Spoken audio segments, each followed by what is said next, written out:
ଆଜ୍ଞା ଏଇ ଯୋଉ ଭିଡିଓ ଯାହା ପଦାକୁ ଆସୁଛି ତାହା ଆଜ୍ଞା ସତ ନା ତା ଭିତରର କିଛି କଥା ରହୁଛି ଯୋଉଥିପାଇଁ ବିସ୍ଫୋରଣ ଆଜି ଷଷ୍ଠ ବୈଠକରେ ହେଲା?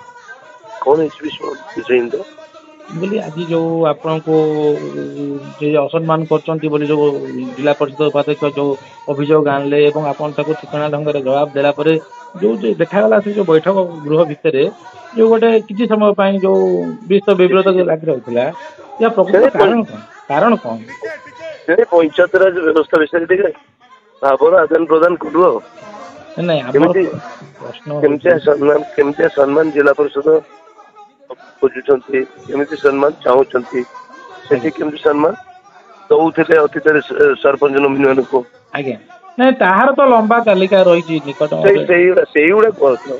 ନାଇଁ ନାଇଁ ଆମର କହିବାର କଥା ହଉଛି ଯେତେବେଳେ ସେମାନଙ୍କର କ୍ଷମତାରେ ଥିଲେ ପଞ୍ଚାୟତ ସ୍ୱାସ୍ଥ୍ୟ କେନ୍ଦ୍ର ଉଦ୍ଘାଟନ କରାଯାଉଥିଲା କିଭଳି ଢଙ୍ଗରେ କରୁଥିଲେ ଏବଂ କଣ ତାର ତରିକା ଥିଲା ଆମେ ମଧ୍ୟ ଅତୀତରେ ଦେଖେଇଛୁ। କିନ୍ତୁ ପ୍ରଶ୍ନ ଉଠୁଛି ଯେ ସମ୍ମାନର କଥା 2025ରେ କାହିଁକି ଆସିଲା? ସମ୍ମାନକୁ ନେଇକି କାହିଁକି ବର୍ତ୍ତମାନ କେନ୍ଦ୍ର କରାଗଲା?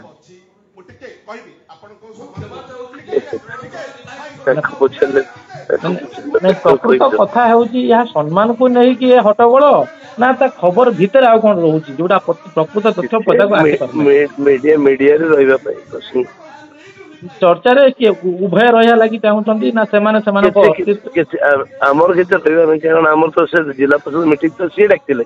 ଆଜ୍ଞା ସିଏ ତ ଡାକିଥିଲେ ଆମେ ଯାଇଥିଲୁ। ଆଜ୍ଞା ସିଏ ଡାକିଥିଲେ ପୁଣି କାହିଁ ମାନେ ତଳେ ଇଏ ହଉଥିଲେ ମିଟିଂ ତ ତାଙ୍କର ଆଜ୍ଞା ଡାକିଛନ୍ତି ସିଏ।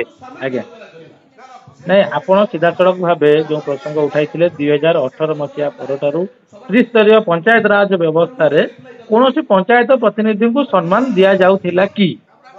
ଆପଣଙ୍କର ପ୍ରଶ୍ନ ଥିଲା ଏହା କିନ୍ତୁ ମୋର ନଥିଲା ତ ମୋର ସେ କଥା ବି ନଥିଲା ତ ଆଲୋଚନା ମୋର ଥିଲା ଆଜ୍ଞା ମୋର ନାଇଁ ମୋର ଥିଲା ଆଜ୍ଞା 2018ରେ ଯେତେବେଳେ ୱାର୍ଡ ମେମ୍ବର କେ ତାର ଅଧିକାର ରହିଲା ପଲ୍ଲୀଚକ ପାଇଁ ସିଏ ଆଉ ଡାକି ପାରିବ ନାହିଁ ତା ୱାର୍ଡରେ ସରପଞ୍ଚ ତା ନୋଟିସ ଡାକିପାରିବ ନାହିଁ, ସମିତି ସଭ୍ୟ ତାର ଗୁରୁତ୍ୱ ଇଏ କରିପାରିବ ନାହିଁ। 18ରେ PLL ଚୟନ ବନ୍ଦ କରିଦିଆଗଲା ପଲ୍ଲୀ ସଭା ମାଧ୍ୟମରେ ଏବଂ ଅଧିକାରୀ ମାନଙ୍କ ନାଁରେ କାର୍ଯ୍ୟାଦେଶ ଦିଆଗଲା। ସେଇ ସମୟଟି ଥିଲା ସବୁଠାରୁ କଳା ଦିବସ ଥିଲା। ସେଇ ସମୟ ଗୁଡିକ ଥିଲା କଳା ଦିନ ପଞ୍ଚାୟତରାଜ ବିଭାଗ। ଏତିକି ବେଳେ ଯଦି ଆପଣ ପ୍ରତିବାଦ କରିଥାନ୍ତେ ତାହେଲେ ସମସ୍ତେ ସମ୍ମାନ ପାଇଥାନ୍ତେ। ଖାଲି ଆଜି ଜିଲ୍ଲା ପରିଷଦ ସମ୍ମାନ ଖୋଜୁଛି ନୁହେଁ, ଆଜି ସମ୍ମାନ ଖୋଜୁଛି ୱାର୍ଡ ମେମ୍ବର, ସମ୍ମାନ ଖୋଜୁଛି ସରପଞ୍ଚ, ସମ୍ମାନ ଖୋଜୁଛି ସମିତି କାହିଁ ଖୋଜୁଛି? ଏଇ କଥାକୁ ସେମାନେ ଜାଣି ଶୁଣିକି ହନନ କଲେ କାରଣ ସେମାନେ ନିଜେ ସମ୍ମାନ ପାଉନଥିଲେ। ତାଙ୍କର ତ ପାନିଆ ଜଣେ ଚେୟାରରେ ବସିବ, MLA ତଳେ ବସିବେ। ଆମ ସରକାର ସମସ୍ତଙ୍କୁ ସମ୍ମାନ ଦିଏ। ତେଣୁ ସେ ଯେତେବେଳେ MLA MP ମନ୍ତ୍ରୀ ସମସ୍ତେ ପାଆନ୍ତିନି ସମ୍ମାନ, ଆଉ ସେଠି ତାଙ୍କର ସିଏ ନିଜେ କେମିତି ଖୋଜୁଥିଲେ ମୁଁ ବି କଥା। ସିଏ ମଧ୍ୟ କହୁଥିଲେ ଯେ ଆମେ ଆପଣଙ୍କୁ ବିଧାୟକ ହିସାବରେ ବା MLA ହିସାବରେ ଅସମ୍ମାନ କରୁଛୁ କି? ଆପଣ କାହିଁକି ଅସମ୍ମାନ କଲେ?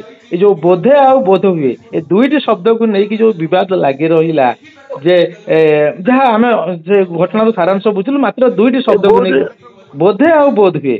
ଆପଣ ବୋଧ ହୁଏ କହିଲେ ଏବଂ ସିଏ କହିଲେ କାହିଁକି ଆପଣ ବୋଧେ କହିଲେ? ଆମେ 3 ବର୍ଷ ହେଲାଣି ଜିଲ୍ଲା ପରିଷଦ ଉପାଧ୍ୟକ୍ଷ ହେଲୁଣି, ଆପଣ ବୋଧେ କାହିଁ ଲଗେଇଲେ? ମାତ୍ର ଏଇ ଦୁଇଟି ଶବ୍ଦକୁ ନେଇକି ଯୋଉ ବିବାଦ ସୃଷ୍ଟି ହେଲା ୟାର ପ୍ରକୃତ ଆଜ୍ଞା ଘଟଣା କଣ? ମାନେ ସମ୍ମାନ ଦେଇଥିଲେ ଜଣେ ସମ୍ମାନ ପାଇବା, ବୁଝିଲେ କି? ଆଜ୍ଞା it's a two-way process. ଆଜ୍ଞା ସମ୍ମାନ ଯିଏ ଦିଅନ୍ତି ସେ ସମ୍ମାନ ଖୋଜନ୍ତିନି, ମନକୁ ସମ୍ମାନ ପାଆନ୍ତି। ଆଜ୍ଞା କୋଉଠି ନା କୋଉଠି ସମ୍ମାନ ଖୋଜିବା ଆରମ୍ଭ ହେଇଛି। ମାଇକି ଚୌକି ପାଇଁ ବ୍ୟସ୍ତ ରହିବା ଲୋକଙ୍କ ସମସ୍ୟା ଛାଡିକି ମାଇକି ଚୌକିରେ ବ୍ୟସ୍ତ ବାବୁ ମାନେ, ଚୌକି ଆଉ ମାଇକି ପାଇଁ ବ୍ୟସ୍ତ। ନାଇଁ ଆମର ପ୍ରଶ୍ନ ହଉଛି ଏଇଆ ଯେ ଆଜି ହଠାତ୍ କାହିଁକି ଆଜ୍ଞା ସମ୍ମାନର କଥା ଆସିଲା? କିଏ କାହାକୁ ଆଜ୍ଞା ଅସମ୍ମାନ କଲା? ହଠାତ୍ କାହିଁକି କୋଉଠି ନା କୋଉଠି ସେ ସମ୍ମାନ ଆଗରୁ ଦଉନଥିଲେ, ଏବେ କିଏ ଅଧିକା ସମ୍ମାନ ପାଉଥିଲେ ଏବେ ପାଉନାହାନ୍ତି। ମୁଁ ବି ଜାଣିନି, ତାଙ୍କୁ ପଚାରିଲେ ସେ କହିପାରିବେ। ନାଇଁ ସେ ତ ନିର୍ଦ୍ଦିଷ୍ଟ ଭାବେ ବଡଚଣା ବିଧାୟକ ମାନ୍ୟବର ବିଧାୟକ ବୋଲି ବାରମ୍ବାର ଉଚ୍ଚାରଣ କରୁଥିଲେ, ଯାହା ଭିଡିଓରୁ ସ୍ପଷ୍ଟ ଆସୁଛି କଥା। ନା ସେ କଥା ସେ କହୁନଥିଲେ।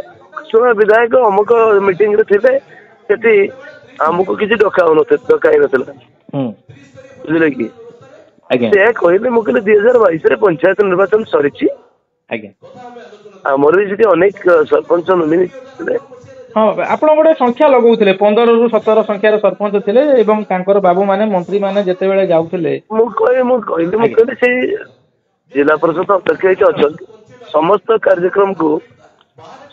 କାର୍ଯ୍ୟକ୍ରମକୁ ଆଉ ଟିକେ ଲିଖିତ ଆକାରରେ ଦିଅନ୍ତୁ କୋଉ କାର୍ଯ୍ୟକ୍ରମରେ କୋଉ ସରପଞ୍ଚ ନୋମିନି ମାନଙ୍କ ଚିଠି ହେଇଥିଲା ଆଜ୍ଞା ହେଇ ନାହିଁ ଆଜ୍ଞା ଦିଅନ୍ତୁ ନା ସମସ୍ତେ ତାପରେ ଏଇ ଜାଣିଯିବେ ସେଥିରେ ହେଲା କି ନାହିଁ ଆଜ୍ଞା ଆଜ୍ଞା ଆଜ୍ଞା ଆଜ୍ଞା ତେଣୁ ଯଦି ସେତେବେଳେ ଚିଠି ହଉନଥିଲା ବୁଝିଲେ କେମିତି କଣ ମୁଁ କିଏ ବୁଝିବୁ ଦୋହରା ଚରିତ୍ର କେମିତି ଆଜ୍ଞା ନାଇଁ ଏବଂ ସିଏ ମଧ୍ୟ ସର୍ବସାଧାରଣ ସେ ବୈଠକରେ ଉଠଉଥିଲେ ଯେ ଆମେ ବିଧାୟକଙ୍କୁ ଅସମ୍ମାନ କରୁଛୁ କି ସେମିତି କେବେ ଆପଣଙ୍କୁ ଅନୁଭବ ହୋଇଛି କି ଯେ ଜିଲ୍ଲା ପରିଷଦ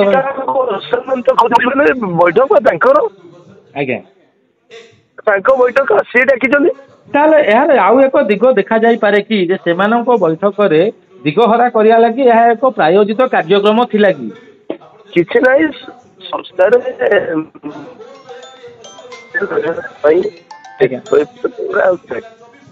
କିଛି ନାହିଁ ନିଜେ ଚର୍ଚ୍ଚାରେ ରହିବା ପାଇଁ ନିଜେ ପ୍ରସଙ୍ଗ କରି ବଞ୍ଚିବା ପାଇଁ ନାଇଁ ଆପଣ ମଧ୍ୟ ମଝିରେ ଗୋଟେ ପ୍ରସଙ୍ଗ ଉଠଉଥିଲେ ଯେ ଆପଣ ଠିକାଦାରୀ କରୁନାହାନ୍ତି ଆଉ ଗୋଟେ କେତେ ସଂଖ୍ୟାର ଗୋଟେ କାମର କଥା ମଧ୍ୟ ଉଠଉଥିଲେ ଆମେ ମଧ୍ୟ ଠିକଣା ଢଙ୍ଗରେ ଦେଖୁଥିଲୁ ଏହା ସେମିତି କିଛି ନାହିଁ ମୁଁ କହିଲି ଆସନ୍ତା ଦିନରେ କିଏ କଣ ସମ୍ମାନ କରିଛି ନ କରିଛି ଆମେ ଜାଣିଛୁ ଆଜ୍ଞା ହାଟୁଆ ପୋଖରୀରେ 62 ଲକ୍ଷ ଟଙ୍କା କେମିତି ଖର୍ଚ୍ଚ ହେଇଛି ଆମେ ଦେଖିଛୁ ସେ ସେଠୁ କହିଲେ କେମିତି ଖର୍ଚ୍ଚ ହେଇଛି କଣ ଏଇ ଚାରେ ଭାଇ ଠାକୁରରେ କିଏ ନା କଦଳୀ ଖାଇନି ମୁଁ ହାଟୁଆ ପୋଖରୀ କଥା କହିଲେ ତମ ପେଟରେ ଖାଇ ଲାଗିଯାଉଛି ନାଇଁ ସେ ଯୋଉ ହାଟୁଆ ପୋଖରୀ ସମ୍ବନ୍ଧରେ ଆପଣ ଯୋଉ ପ୍ରସଙ୍ଗ ଉଠେଇଥିଲେ ଏ ବାବଦରେ କିଛି ଦସ୍ତାବିଜ ରହୁଛି ନା କଥା ପ୍ରସଙ୍ଗ ଉଠିବାରୁ ଆପଣ ଖାଲି ଉଦାହରଣ ସ୍ଥଳରେ କଥା କହିଲେ ଏଇ ତ ଛୋଟିଆ ଉଦାହରଣ ଜଷ୍ଟ ଆଲୋଚନା ଆରମ୍ଭ କରୁଥିଲେ ହାଟୁଆ ପୋଖରୀ ଆସନ୍ତା ଦିନରେ ବହୁତ ପ୍ରସଙ୍ଗକୁ ନେଇକି ଆଲୋଚନା କରିବାକୁ ମୁଁ କହୁଛି ଆସନ୍ତୁ ପ୍ରସଙ୍ଗ ଭିତ୍ତିକ ଆଲୋଚନା କରିବା ଠିକ ଅଛି